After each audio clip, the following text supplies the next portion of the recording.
Good afternoon, YouTube viewers and subscribers. So as a follow-up to my last video where I did a run of this beautiful FA-45 engine, just for shits and grins, giggles, and no particular reason other than to show people the internal construction of this engine, I'm going to do a quick look inside of this perfectly good, nothing wrong with engine, just for those that are curious about how this two-piece head design actually is, how it comes apart, and what it looks like.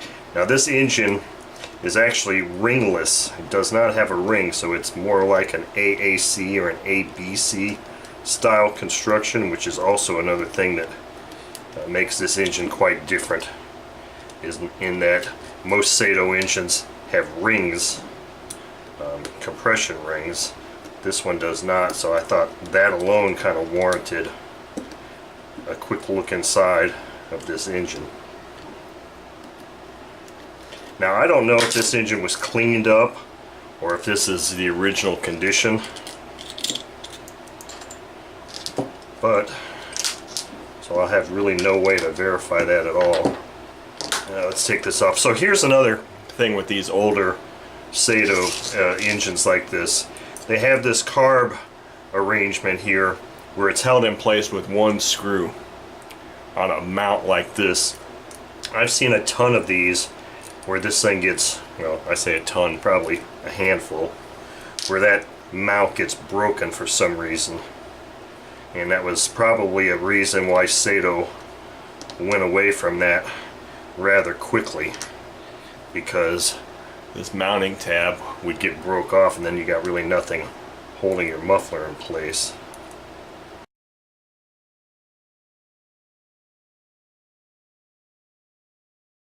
Nice clean looking engine in there.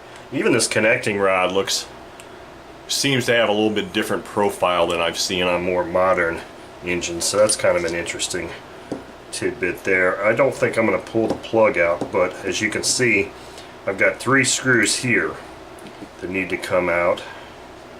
So let's pull this one out here because there's a parting line here.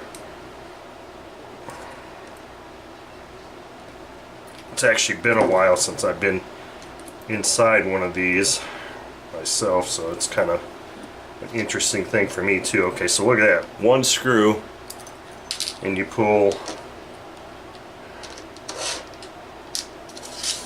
that little rocker arm section off, and then there's 2 other screws down here that actually attach the head.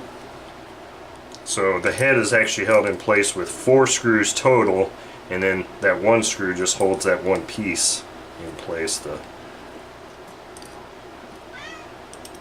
Hi, Chloe. Talk to me, baby. Really? Okay, so here's our head. It's off.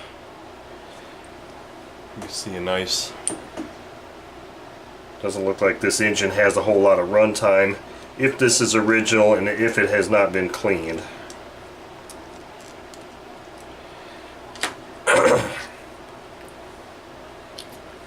So I don't know. By looking at the top of that piston, I have no idea how much runtime this thing has. But you're not actually going to see that the thing doesn't have a piston or a compression ring unless I take this portion of the head off, and that's as far down as I'm going to go with this.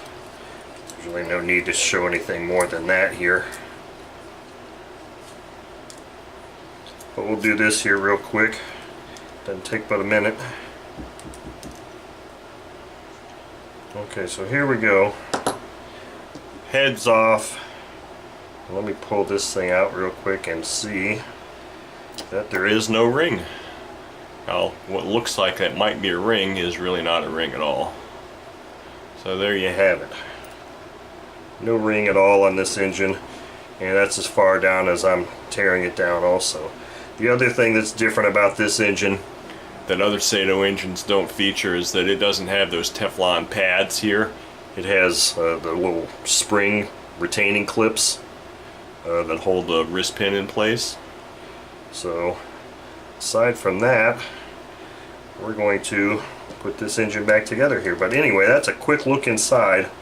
of this vintage Saito FA-45 engine.